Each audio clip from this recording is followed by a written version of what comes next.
If my wife and I are having a row, to help us think more rationally, we go into separate rooms and continue the argument over Skype.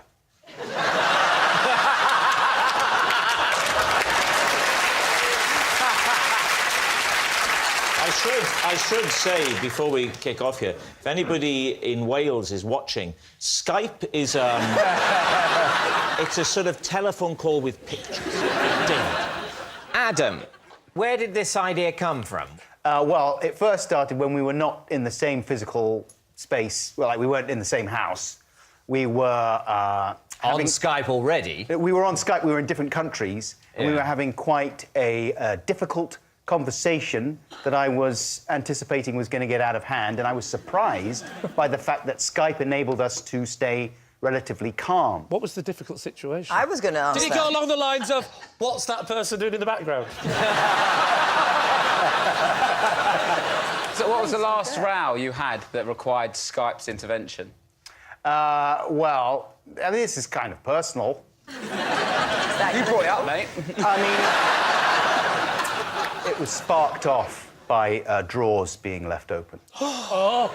I mean, I was very irritated because it was something that I pointed out a number of times, and I was disappointed to see that the conversation. Classic. Yeah. I'm not angry. I'm disappointed. Disappointed. I was very disappointed to see that the tip that I had given about keeping the drawers closed, especially the ones at a low level, so I don't bark my shins. Is that really unreasonable? I was disappointed to see that that chat hadn't been actioned. So how do you go from arguing? Yeah. Which one of you will then say, OK, whoa, time out. Let's. I mean, that's enough to start a divorce. Someone goes, OK, time out. Right, that's it! So I do that with my wife when we're having an hour. I go, make us a cup of tea. that doesn't help. Just a tip for you. Who makes that decision? How does it move on to the Skype stage? Yeah, I'm the one who makes the decision, because originally I thought that it would be a sort of funny way of diffusing some tension. Is this a system you could see yourself implementing, David? No. You and Mrs. Mitchell, perhaps, if tempers are ever, heaven forbid, raised? Well, I think it wouldn't work for us because I think we find computers more annoying than each other.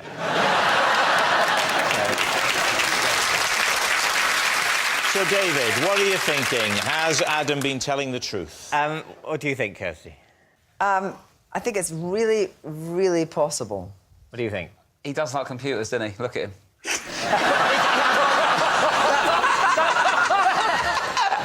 I've got one last question. Come on, then. All right. The first time you had the row in real life, and you had in the back of your mind that maybe if you could get onto Skype, the row would be diffused. Was that not, to your wife, an incredibly annoying suggestion? Yeah, it was, yeah. I would have thought that the de-escalating effects of Skype would be overwhelmed by the escalating effect of suggesting Skype. It's heavy going, isn't it? It is heavy going. It's very heavy going, that. 8 years of this. Get to the point! Get to the point is not an exhortation you can fairly make during a parlour game. There is no point. This is a pointless exercise. We are whiling away our finite time before the grave.